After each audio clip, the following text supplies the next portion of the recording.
પછી જ નક્કી થાય છે. જ્ઞાન માત્ર ભાવમાં અનંત શક્તિ ઉછરે છે. એક જ્ઞાનની અંદર અનંત જ્ઞેયો જ્ઞાનના અંદરમાં ગુણો અને અનંત પર્યાય એ જ્ઞાનને વિષય કરે છે. એટલે એક જ્ઞાનની પર્યાયને જાણતા જ્ઞાયક અભેદ છે તે જ્ઞાયક જણાય છે. વિષય બદલાવો જોઈએ. જ્ઞાનમાં હવે જાણનારો જણાય છે, દ્રવ્ય જણાય છે, પર્યાય નથી જણાતી. અર્થ તો જણાતો નથી, જ્ઞાનની પર્યાય જણાતી નથી. જ્ઞાનની પર્યાયમાં ઉપયોગમાં જે ઉપયોગ છે, ઉપયોગ ખાલી ખમ નથી, એમાં જ્ઞાયક વિરાજમાન છે. ઉપયોગમાં એ પ્રકાશમાં દીપક છે કે નહીં, કે પ્રકાશ નહીં અને દીપક માં એ છે નહીં. જ્ઞાનમાં જ્ઞાયક વિરાજમાન છે. જ્ઞાનને જાણતા જરા કે ભેદ છૂટે તો જ્ઞાયક દ્રષ્ટિ થઈ જાય. જ્ઞાન ના જણાય તો અનંત શક્તિનો પિંડ આખો આત્મા એક સમયમાં જણાય. જ્ઞાન સિવાય અનંત ગુણો છે. અનંત ગુણનો અનંત પર્યાય પણ છે. અનંત ગુણો છે એ જે ધ્યેય છે, અને જ્યાં અનુભવ થાય ત્યાં અનંત ગુણોની પર્યાય પણ પ્રગટ થઈને નહીં થઈને જણાય છે. ધ્યેય ગુરુ નહીં થાય.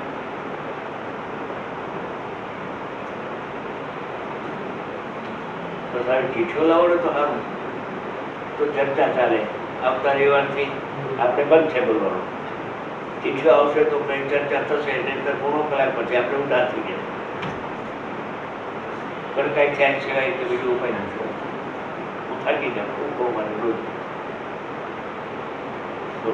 જળથી ચેતન ઉપજે, ચેતનથી જળ થાય એવો અનુભવ કોઈને ક્યારે કદી ન થાય.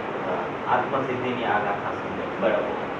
ચેતનથી જળ ઉત્પન્ન થાય, જળથી ચેતન ઉત્પન્ન થાય. આત્મા કોઈ ઉત્કલની પર્યાયને ઉત્પન્ન કરી શકતો નથી. આઠ કર્મને ઉત્પન્ન કરી શકતો નથી. ચેતન હાથને હલાવી શકતો નથી. ચેતનથી જળ ન થાય અને આ જળની ક્રિયાથી ચેતનની ક્રિયા ન થાય. બે દ્રવ્ય ભિન્ન ભિન્ન છે. એટલે એક ક્રિયાની ક્રિયા અલગ અલગ છે. જળની ક્રિયા જળમાં થાય, ચેતનની ક્રિયા જાણવાની ચેતનમાં થાય. બે પદાર્થ તદ્દન ભિન્ન ભિન્ન છે. માટે કોઈ કોઈનો કરતા હતા છે નહીં. કોઈને એવો અનુભવ જ નથી. જળથી ચેતન થાય ને ચેતનથી જળ થાય એવો કદી કોઈને અનુભવ છે નહીં. ખોટી વાત છે, બકવાડ છે કરનારા. કરતા બુદ્ધિવાળા બકે છે.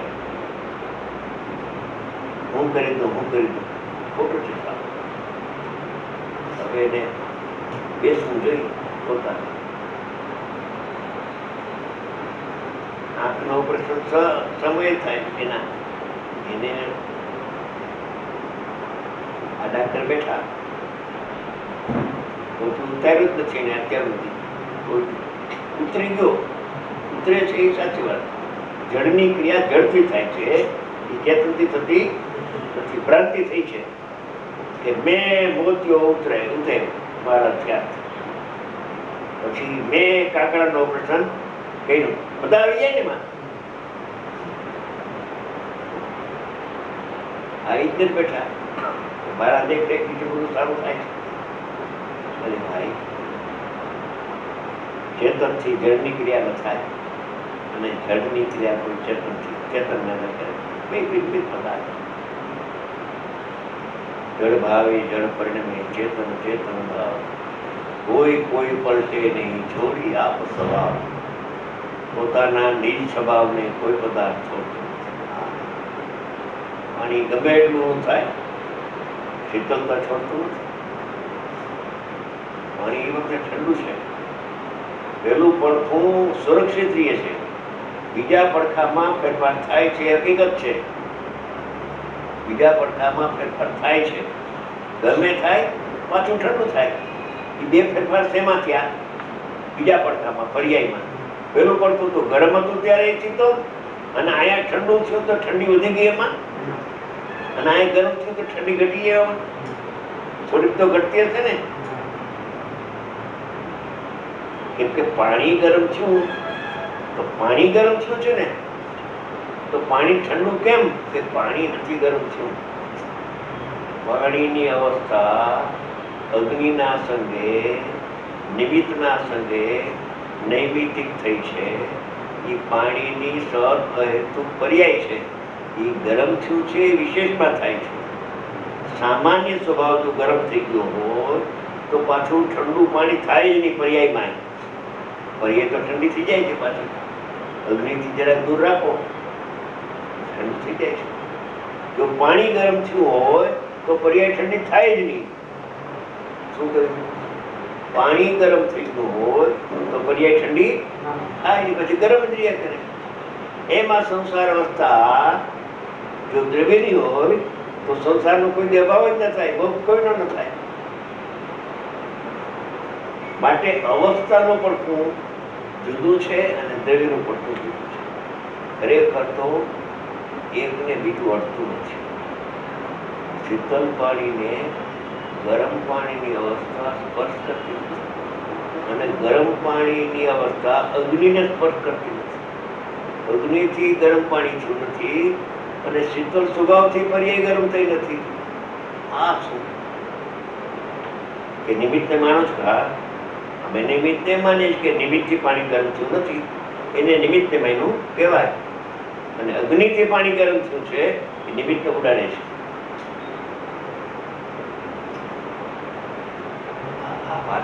અલૌકિક બહાર આવી છે. ઘરે ન ઉતરે ઘડીકમાં. શરૂઆત તો ગુરુદેવ ધરા પકડ, પેટનું મોટું આવતી, જમીનને પગડતું નથી. આના આધારે ચશ્મા નથી, માથાના આધારે ટોપી નથી, ધરા મૂકી નથી. બેદરડી ગીતા વાટે ઉભાથી ઘણો થયો. ભૂતકાળમાં કે કોઈ કાળે થયો જ નથી, પછી કેમ સવાલ છે? શરૂઆતના વર્ષોમાં સાવ એકદમ બેદરડી એકતા હતી ગીતાની. પછી બેદરડી ગીતા પછી એને રાગથી ભીન પડવાની પ્રક્રિયા બતાવી. પછી વિતરાગની પર્યાય થાય એમાં એનાથી પણ આત્મા છે એનો કરતા નથી. એમ ધીમે ધીમે 45 વર્ષ જેમ જેમ લોકો કહેવા થઈ ગયા એમ આપતા.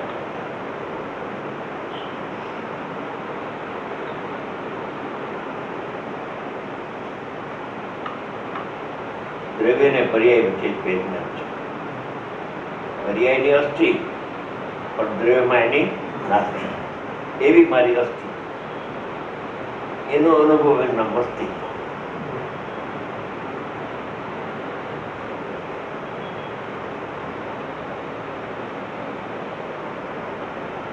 પર્યાય પર્યાયમાં છે, દ્રવ્યમાં નથી. કેવળ જ્ઞાનની પર્યાય આત્મામાં નથી. ભગવાન કે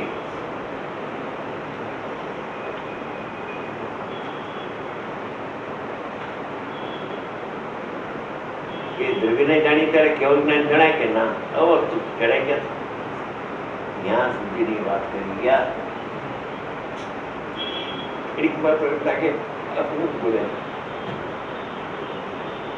અભ્યાસથી બધું અભ્યાસ.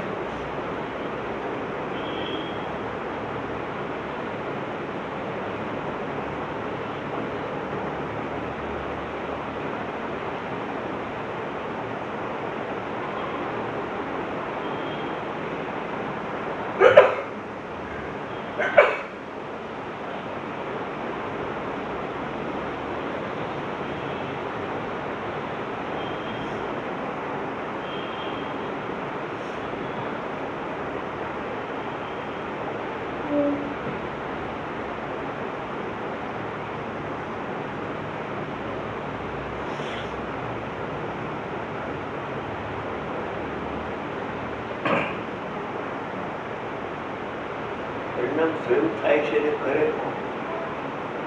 પરિણામ ન થાય એને કરે કોણ?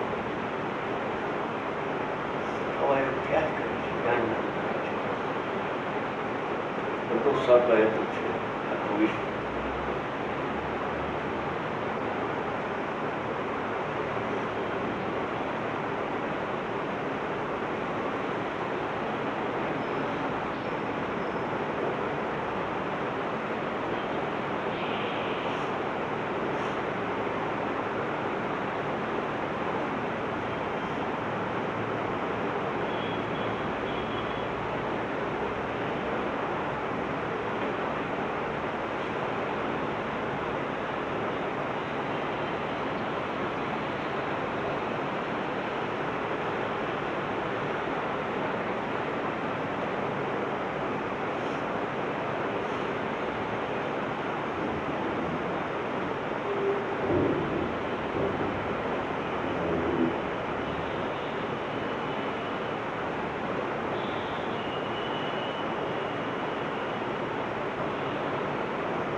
મિનિટ બાકી